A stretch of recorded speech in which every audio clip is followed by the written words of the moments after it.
বিসমিল্লাহির রহমানির রহিম। আজকে ফার্মের মুরগির বয়স হলো 12 দিন।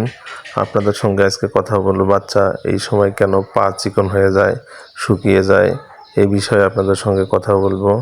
আপনারা ভিডিও শেষ পর্যন্ত দেখলে বুঝতে পারবেন, জানতে পারবেন যে পা কেন চিকন হয়ে যায়।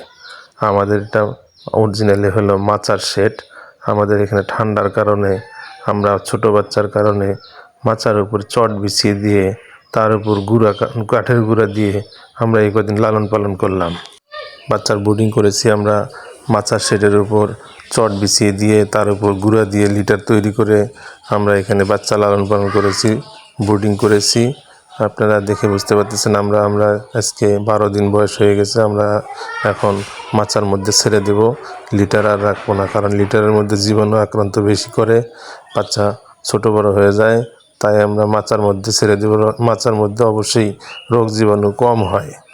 আপনারা দেখতে পাচ্ছেন আমরা লিটারগুলো উঠানোর কাজ করতেছি, যাতে করে আমরা চটগুলো উঠিয়ে দিতে পারি। চটগুলো উঠিয়ে দিলেই নিচে মাচা বের হয়ে যাবে। মাচার মধ্যে এখন মুরগি থাকবে। মাচার শেড এই কারণেই ভালো, কারণ এখানে মুরগির মলগুলো অনেক নিচে পড়ে যায়, যার কারণে মুরগির সংস্পর্শে থাকে না, যার ফলে রোগ জীবাণুর হাত থেকে রেহাই পাওয়া যায়। বিশেষ করে মাচার মধ্যে কখনো আমেশার রোগ দেখা দেয় না। আমাদের এখানে অটো ড্রিঙ্কারে আমরা পানি দিয়ে থাকি। ট্যাঙ্কির মধ্যে, ঘরের মধ্যে ট্যাঙ্কি ফিট করা আছে। ট্যাঙ্কির মধ্যে পানি দিলে অটোমেটিকলি আমাদের এখানে পানিগুলো অটো ড্রিঙ্কারের মাধ্যমে পরিবেশন করা হয়ে যায়, যার ফলে আমাদের পরিশ্রমও অনেক কম হয়ে যায়। দেখতে পাচ্ছেন আমাদের ফার্মের বাচ্চাগুলো এখন মাচার উপরে হাঁটাহাঁটি করতেছে। প্রথম মাচার উপর হাঁটতে একটু ভয় পায়, যার ফলে ওরা আস্তে আস্তে হাঁটাচলা করে। পরে আস্তে আস্তে অভ্যাস হয়ে গেলে তারা দ্রুত হাঁটাচলা করতে পারবে। মাচার উপরে বিশেষ করে একটি সুতার নেট দেওয়া আছে, যার ফলে পাগুলো মাচায় আটকাবে না, তারা ভালো করে হাঁটাহাঁটি করতে পারবে। আপনারা দেখা যাচ্ছে না বলে আপনারা বুঝতে পারতেছেন না, কিন্তু এখানে একটা সুতার নেট দেওয়া আছে।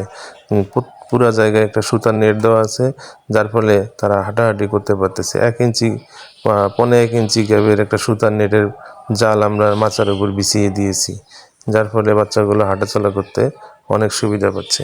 বাচ্চার পা চিকন কেন হয়ে যায়? এটা হলো নেক্রিটিস রোগের কারণে মূলত এই সমস্যা দেখা দেয়। এর ফলে বাচ্চাগুলো গ্রোথ কমে যায়, শুকিয়ে যায়, খাবার গ্রহণের হার কমে যায়। এই সময় পা চিকন হয়ে গেলে আপনারা যতই ভিটামিন খাওয়ান, পা মোটা করতে পারবেন না। এখানে একটা অ্যান্টিবায়োটিক দিতে হবে। আমরা সাধারণত পা চিকন হয়ে গেলে একটা অ্যান্টিবায়োটিক ব্যবহার করে থাকি 4-5 দিন। 4-5 দিন একটানা ব্যবহার করলে পাগুলো ঠিক হয়ে যায়। জীবাণুগুলো ধ্বংস হয়ে গেলে, বডির জীবাণুগুলো ধ্বংস হয়ে গেলে পাগুলো আপনি ঠিক হয়ে যায়।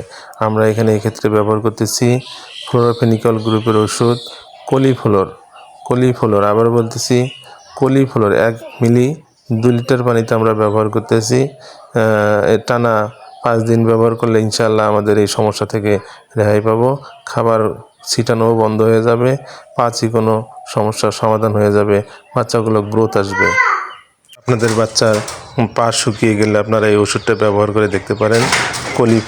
ফ্লোরফেনিকল গ্রুপের ওষুধ 1 মিলি 2 লিটার পানিতে, সাথে যদি নিওমাইসিন সালফেট নিওক্সেল 70% 1 গ্রাম 2 লিটার পানিতে দিতে পারেন, সেক্ষেত্রে আরও ভালো রেজাল্ট পাবেন। আপনারা ট্রাই করে দেখতে পারেন, পা চিকনো সমস্যা অবশ্যই দূর হয়ে যাবে। পানির পাত্র সবসময় পরিষ্কার পরিচ্ছন্নতা রাখবেন। দেখতে পাচ্ছেন আমাদের পানির পাত্রগুলো ময়লা হয়ে গিয়ে যাওয়ার কারণে পরিষ্কার করে দিচ্ছি। বিশুদ্ধ পানি সবসময় সরবরাহ করবেন। পানির পাত্র 1 দিন পর আপনারা জীবাণুনাশক দিয়ে মুছে পরিষ্কার করে দিবেন। খাবার কম করে দিবেন, যাতে করে খাওয়া রুচি ভালো থাকে, খাবারের ফ্লেভারটা ভালো থাকে, যার কারণে মুরগির খাদ্য গ্রহণের হার ভালো থাকবে। আপনারা বিশেষভাবে মুরগির লিটারের প্রতি লক্ষ্য রাখবেন।